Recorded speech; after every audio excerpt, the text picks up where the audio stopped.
If you feel you have what it takes to be awarded as the best in the business, here is your chance to apply. Head on over to our website, download the form and apply.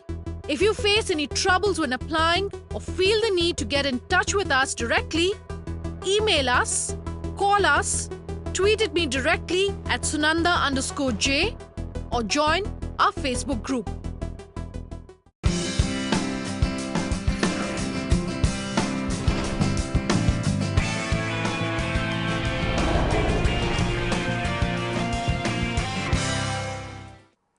Hello and welcome to Leaders of Tomorrow, 18-hour special initiative that celebrates the undying entrepreneurial spirit of micro, small and medium enterprises.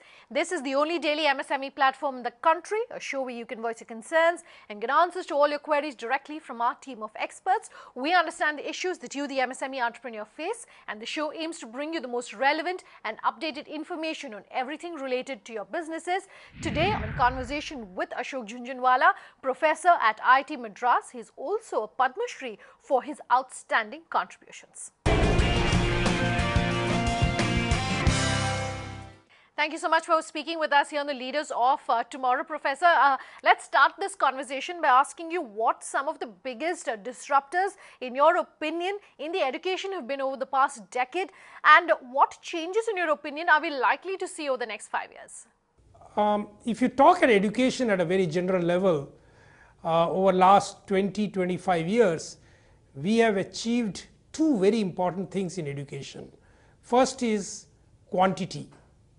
The number of children who are able to access education is now much larger than they could 10 years back, 15 years back and 20 years back. Today the numbers could be as high as 97-98% for the children who enter school today. The second important thing which came along with it is equity. So earlier only those who had money or those who belonged to certain community or caste could more easily go to education. Today it is wide scale. Today the people who are from below poverty line, they are able to access education and go to school. So we have actually achieved two things. One is the quantity and equity. Let's talk about the role of technology, sir. What role will technology play, if any, in the field of education? And I want to talk primarily, of course, about primary education. Well, two things has happened. I mean, as I told you that we have expanded very dramatically. Quantity wise, we have really got somewhere, which essentially means that very large number of young people have joined as teachers. And unfortunately, where we have, the problem is that we have not trained our teachers well. We have therefore not been able to create quality. And I think the primary role that technology has to play in this situation is to help bring in quality. First, is it able to better train teachers? Is it able to monitor them, not so much monitor them to see whether they are attending schools or not, but is it able to monitor them to give them feedback on how they can improve. So it's a part of training. The training has to be extremely critical. The second, I'll say equally important role is, if you take a child, every child is different and therefore learns in his or her own way.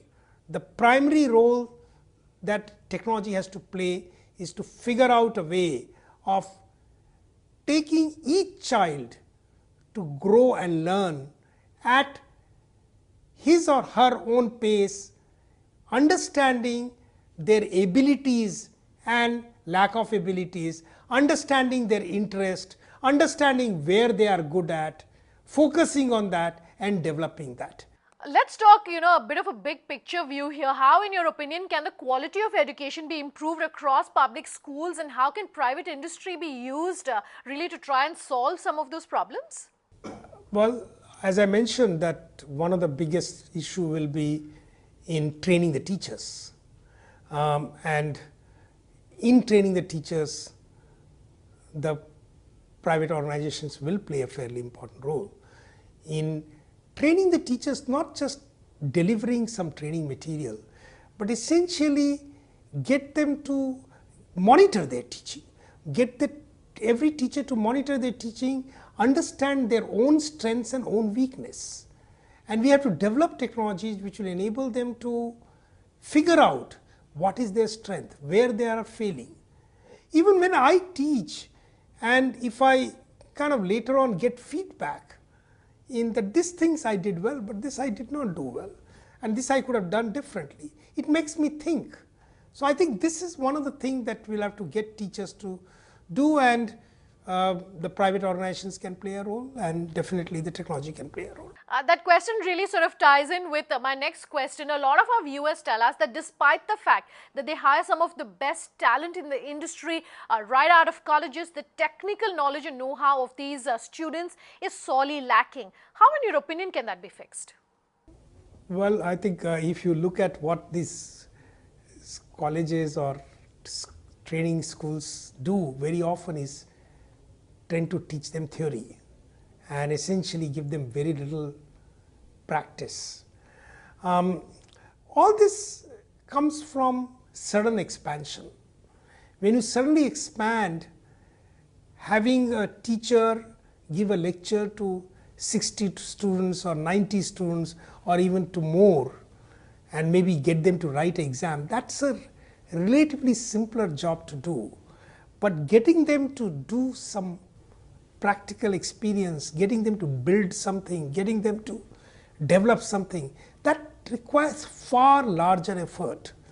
And in this rapid expansion, we have, even to the extent that practical knowledge used to be imparted, we have diluted them. That simply because the expansion and this practical knowledge continuing was a very difficult job.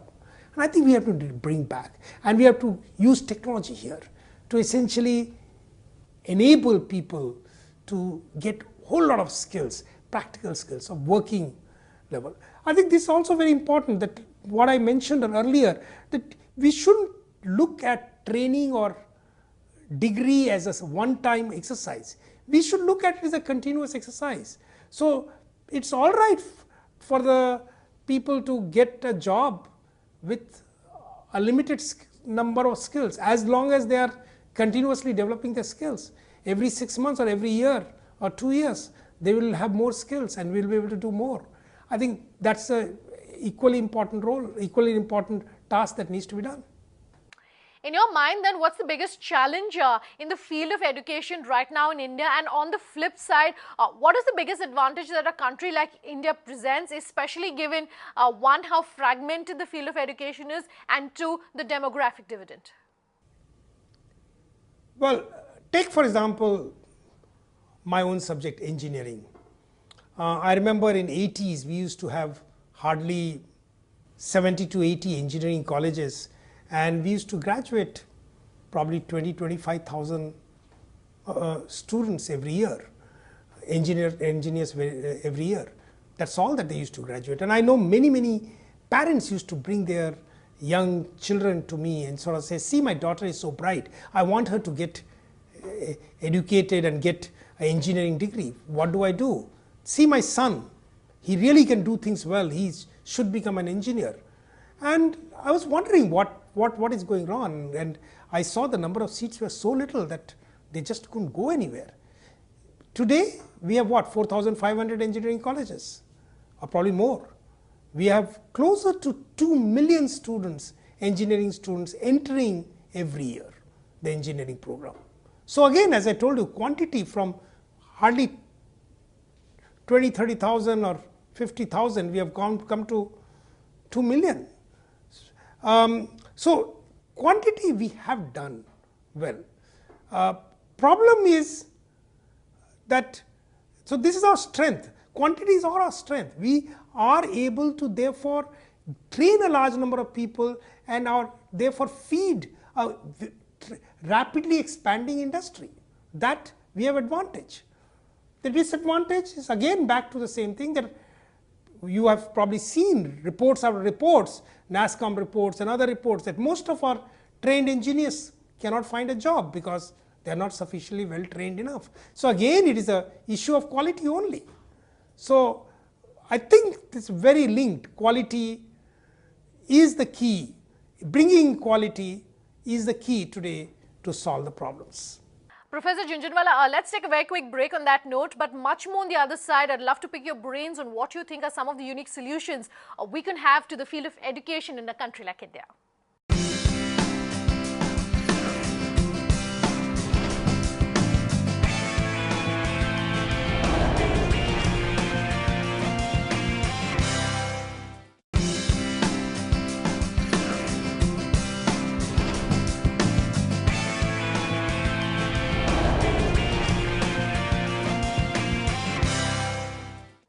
Welcome back. You're with us here on The Leaders of Tomorrow.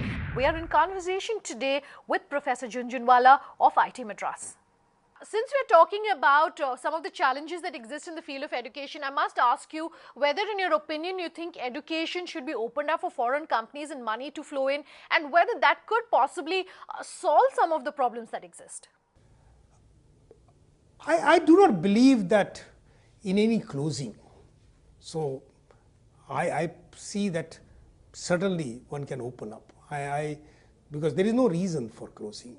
Anyway, our very large number of our young students go abroad, and they spend huge amount of money, and not all of them get trained well. Some of them do get to good schools. Many of them go to fairly mediocre schools. Of course, they get experience in different culture environment, and that helps. But otherwise, they are not necessarily getting trained well.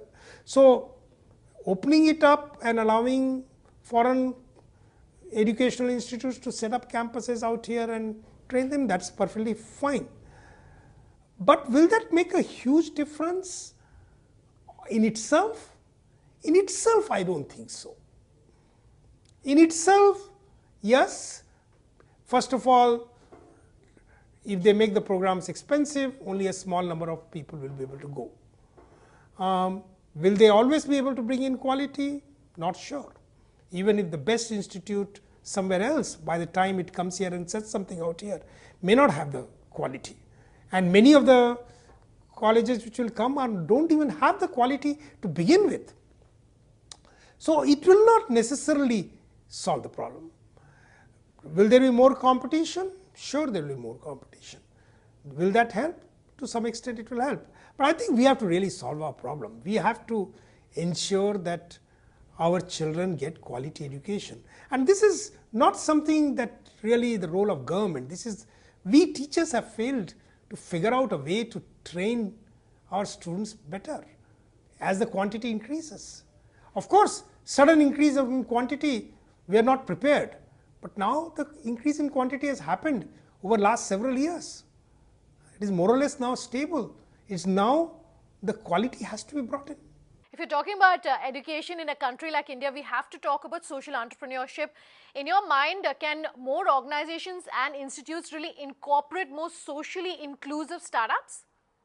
By and large, even not today, even when we were students 40 years, 50 years back, we always used to sort of, when we were students, we always sort of say, we want to make change in the country. We want to make a different India. So I think in the same manner, many of the students have that idealism, and they would like to bring change.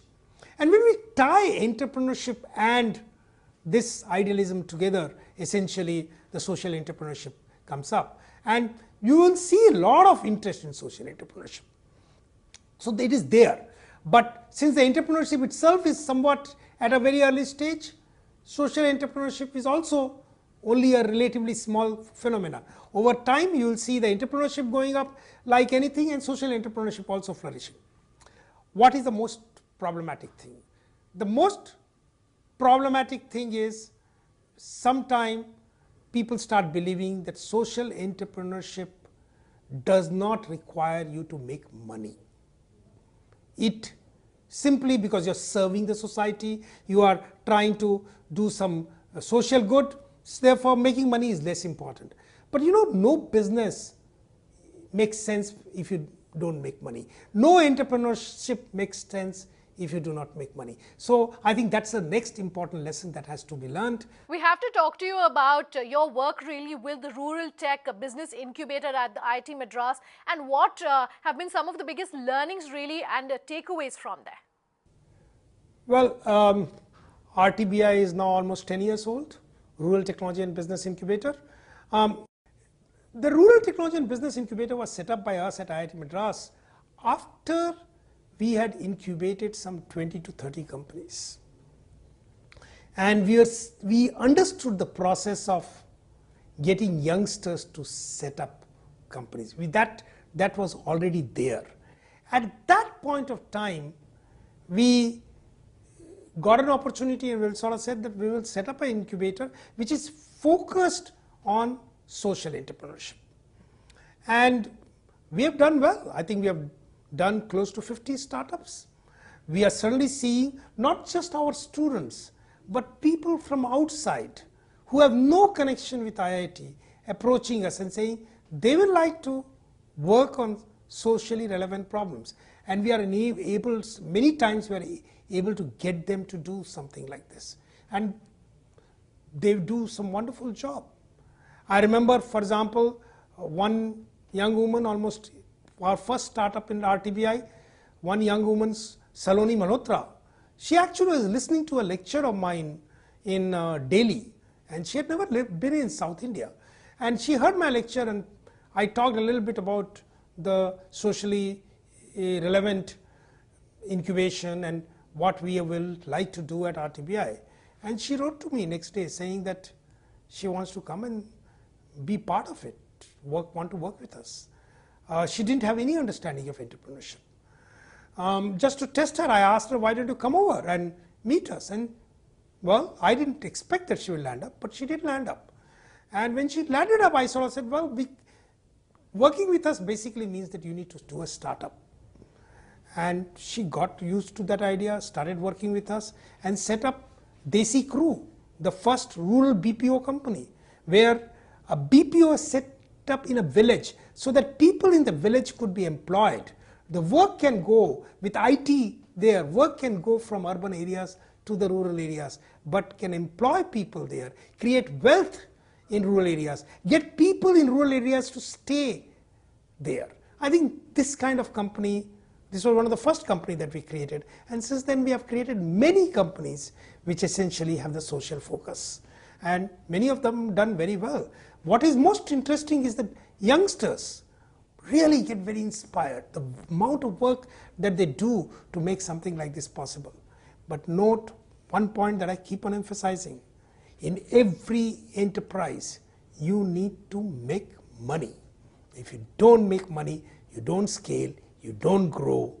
The socially relevant work remains confined to very small and eventually dies off if you do not make money. So finding the business model and making money is equally important while you are working on a socially important problem.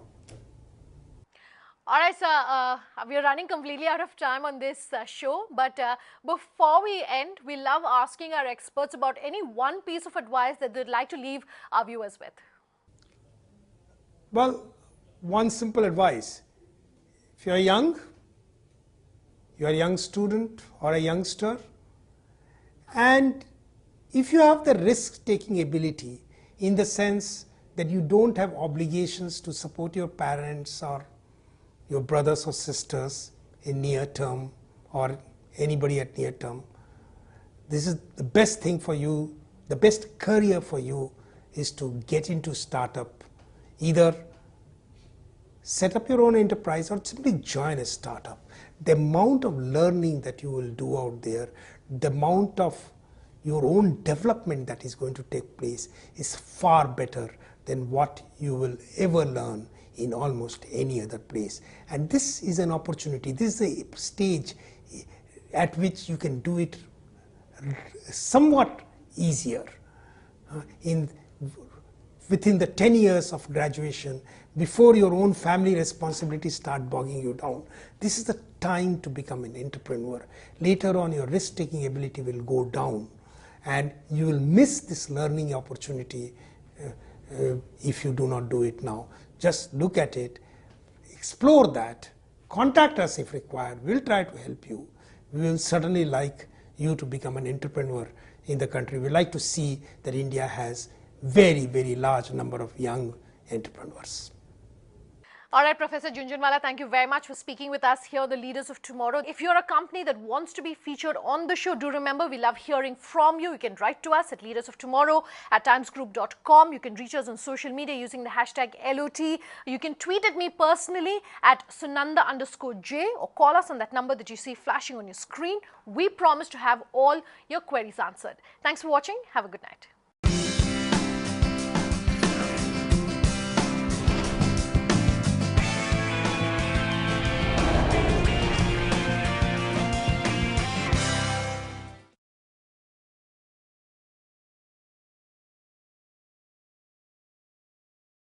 If you feel you have what it takes to be awarded as the best in the business, here is your chance to apply.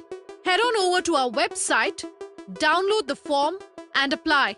If you face any troubles when applying or feel the need to get in touch with us directly, email us, call us, tweet at me directly at Sunanda_J or join our Facebook group.